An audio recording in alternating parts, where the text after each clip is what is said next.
Salut les guys, alors aujourd'hui nous allons revenir sur Black Adam, le dernier film de la licence DC Universe. Allez, c'est parti. Est-ce que j'ai aimé Black Adam? Eh bien franchement, moi oui, j'ai plutôt bien aimé. C'est clairement pas le meilleur film du DC Universe, on va pas se mentir, mais ça fait le taf. On est sur la description même de ce que moi j'appelle un popcorn movie. C'est un film où je trouve il y a beaucoup de choses qui fonctionnent, il y a quand même pas mal de maladresse, mais il n'y a rien qui foncièrement ne fonctionne pas du tout. Donc voilà, je vais commencer par une critique sans spoil comme d'habitude. Donc au niveau du scénario, j'ai trouvé ça assez sympathique, franchement ça se tient bien dans l'ensemble, malgré une première partie un peu trop explicative et surtout de manière trop rapide. Cette première partie a tendance à te balancer plein d'infos, je trouve, et du coup ça aurait mérité d'être un peu plus étiré. Je pense vraiment que l'intro du film pour moi aurait mérité de durer 10 bonnes minutes de plus, le temps de souffler un peu plus parce que tu as beaucoup d'infos qui arrivent d'un coup et tu es là, wow, alors attends, 3 secondes s'il te plaît, laisse-moi respirer. Et on te laisse pas trop respirer. Mais sinon voilà, beaucoup d'infos d'un coup, mais ça fonctionne quand même. Je trouve que Dwayne Johnson fait carrément le taf. Après Dwayne Johnson, là aussi, il y en a beaucoup qui le critiquent, mais on va pas se mentir, hein, Dwayne Johnson, ça a jamais été un acteur à Oscar, et c'est pas méchant de dire ça, c'est juste la vérité, c'est un acteur qui est bourrin, qui est réservé aux films d'action. Et là, ici, encore une fois, on n'est pas sur un drama d'auteur, hein, on n'est pas sur un film de Terrence Malick ou de Woody Allen. Là, ici, on est sur un bon gros DC qui se veut un peu plus bourrin qu'à l'accoutumée. Et franchement, rien que pour ça, moi, je dis oui, très bon choix d'acteur. Dwayne Johnson, il fait le taf. Je vois beaucoup dire généralement qu'il n'a aucune émotion au niveau du visage. Je suis pas d'accord. Je suis pas d'accord. Excusez-moi, mais est-ce que vous avez vu Chris Hemsworth dans les derniers Thor? Enfin bref, passons. Voilà, je trouve qu'on lui tire un petit peu trop dessus gratuitement. Encore une fois, c'est pas l'acteur de l'année, mais il fait très correctement le taf. Au niveau des seconds rôles, j'ai pas trouvé qu'il y ait des acteurs qui ressortaient plus que ça, hormis bien sûr le grand, l'unique Pierce Brosnan. On y reviendra dans la partie avec spoil. Donc voilà, la réal à mon sens est quand même plutôt propre, plutôt classique. C'est peut-être ça le vrai petit défaut. C'est que on est sur une réal qui va rien apporter de nouveau, qui va pas apporter une patte personnelle de la part du réalisateur. Et c'est peut-être là-dessus où ça m'a un petit peu dérangé. Il y a pas de fulgurance, je trouve. Franchement, non, il y a aucun truc qui te... Donc c'est pour ça aussi que peut-être le film est bon, mais n'est pas excellent. Maintenant, j'ai aussi beaucoup retrouvé, et pour moi c'est un point positif, la patte de Paul W.S. Anderson, dans le sens, encore une fois, popcorn movie. C'est-à-dire qu'on est sur quelque chose qui explose, il y a beaucoup d'action, il y a pas mal de ralentis, ça fait le taf. Et franchement, rien que pour ça, j'en demande pas plus. Les gens qui critiquent ce film, c'est vrai que j'ai énormément du mal à comprendre. Je suis désolé, mais il n'est pas plus nul que les derniers films Marvel qu'on a eu depuis 10 ans. Je parle pas de tous les films Marvel, qu'il n'y ait pas confusion, mais il y a pas mal de films Marvel pour moi qui sont au niveau de ce Black Adam, hein, ou qui sont même en dessous, on va pas se mentir. Je le mets vraiment au même niveau qu'un Thor Ragnarok. Donc faut arrêter 3 secondes. C'est vrai qu'il y a, je trouve, la mode du DC bashing qui est un petit peu de retour avec ce Black Adam. Et ça me dérange un petit peu. Maintenant, c'est question de point de vue. Encore une fois, chacun se fait ses propres avis sur les films. Mais en tout cas, c'est ce que moi, j'ai ressenti. J'ai passé un bon moment devant ce film. La BO, elle est très sympatoche. C'est vrai qu'à un moment donné, on va te balancer des chansons un petit peu plus dans l'air du temps qui, je trouve, vont quand même casser le rythme du film. Parce qu'elles ont tendance à sortir un petit peu de nulle part et ça, voilà. T'es là et d'un coup, boum, on va te sortir limite du Justin Bieber. Et là, t'es là, ok. Et ça te sort du cadre. Et je trouve ça dommage. Il n'y a rien en fait qui te sort complètement du film. Il y a juste des trucs où tu te dis, ouais, ça c'est pas ouf quoi. Moi je l'aurais pas fait comme ça. On va passer maintenant à la critique avec spoil.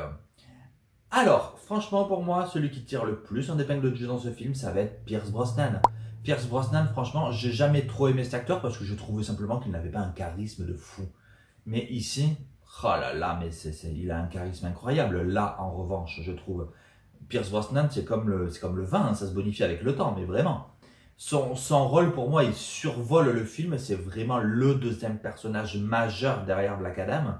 Et encore, il y a des moments où limite il est au-dessus de lui. Son rôle est absolument incroyable. C'est un petit peu le Doctor Strange du DC Universe, même si encore une fois Doctor Fate a été créé avant Doctor Strange. Et du coup, je l'ai adoré, je peux pas dire mieux. Le fait qu'il meure à la fin du film, j'espère vraiment qu'on le reverra. Pourquoi pas dans une origin story, un petit peu comme ils ont fait avec Black Widow. du côté de Marvel. Mais sinon, ouais, moi je veux pas rester juste comme ça sur ma faim avec lui. On n'en a pas vu assez. J'ai adoré les personnages aussi de Hawkman, que j'ai trouvé très intéressant, très bien développé, très bien interprété.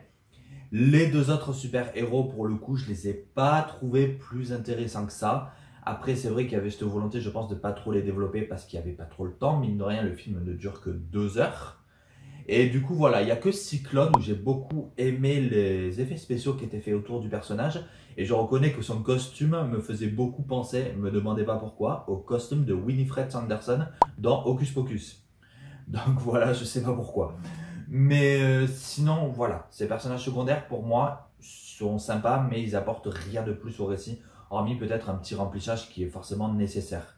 J'ai trouvé que les personnages des humains, entre guillemets, faisaient le taf correctement, ils nous font rire, ils nous font sourire, mais voilà, c'est pas des acteurs non plus ultra charismatiques. Ils se contentent de faire le taf et de le faire correctement. Il n'y en a aucun qui joue mal, il n'y en a aucun qui joue masterclass. Encore une fois, je trouve le film un petit peu trop court parce qu'il y a beaucoup d'action et ça arrive très rapidement. On manque d'un petit peu de respirer dans ce film. Ça aurait mérité d'avoir une petite quinzaine de minutes de plus pour vraiment déjà développer un peu plus certains propos. La Justice Society, par exemple, à aucun moment on nous explique d'où elle sort, comment elle a été créée, par qui, pourquoi, comment. Qu'en est-il de la Justice League, pourquoi c'est pas eux qui interviennent. Bref, tout ça on ne le sait pas et j'aurais aimé qu'on le développe. Parce que c'est vrai que ceux qui sont hermétiques à l'univers bande dessinée, ben, du coup ne savent pas trop qui est la Justice Society. Je sais que mes parents m'ont dit mais je comprends pas qui c'est eux. Et voilà, il a fallu que je leur explique et tout. Mais du coup, ça m'a un petit peu dérangé. Il y a quand même pas mal de zones un petit peu trop nébuleuses.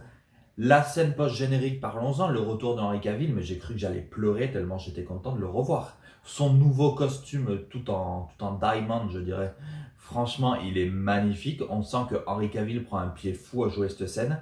Ça se ressent. On sent que Dwayne Johnson aussi prend un pied fou à lui donner la réplique. Et ça n'annonce que de bonnes choses pour la suite. Vraiment. Donc voilà, fin de la critique avec spoil. Vous l'aurez compris, Black Adam, j'ai plutôt bien apprécié. J'ai pas adoré encore une fois, mais pour moi, on est sur un popcorn movie, on n'est pas sur un DC qui cherche à te faire réfléchir comme le faisait le Snyderverse. On est sur un DC qui cherche simplement à te faire passer un bon moment sans pour autant te prendre pour un débile mental. Et c'est pour ça, pour moi, que ce film est plutôt un film très correct et même plutôt bon dans l'ensemble. Black Adam, si je devais lui mettre une note, franchement, là, comme ça, moi, je lui mettrais une note de 7,5 sur 10. Vraiment. 7,5 sur 10. Je pense que pas 8 non plus, parce que c'est beaucoup. Pas 7, parce que ça me paraît un petit peu trop peu. Mais voilà, 7,5 sur 10, c'est bien. C'est pas mal du tout, même. Et il y a plutôt tout qui fonctionne dans ce film. Et le peu qui fonctionne pas, c'est de simples maladresses et non pas des choses qui sont foncièrement nulles. Je vous encourage à regarder ce film parce que sur grand écran, mine de rien, ça pète. Vite fait, j'ai oublié de revenir sur les effets spéciaux qui sont dans l'ensemble correctement bien faits, hormis dans la scène d'introduction et dans le climax où il y a quand même quelques petites choses où ça fait vraiment trop fond vert.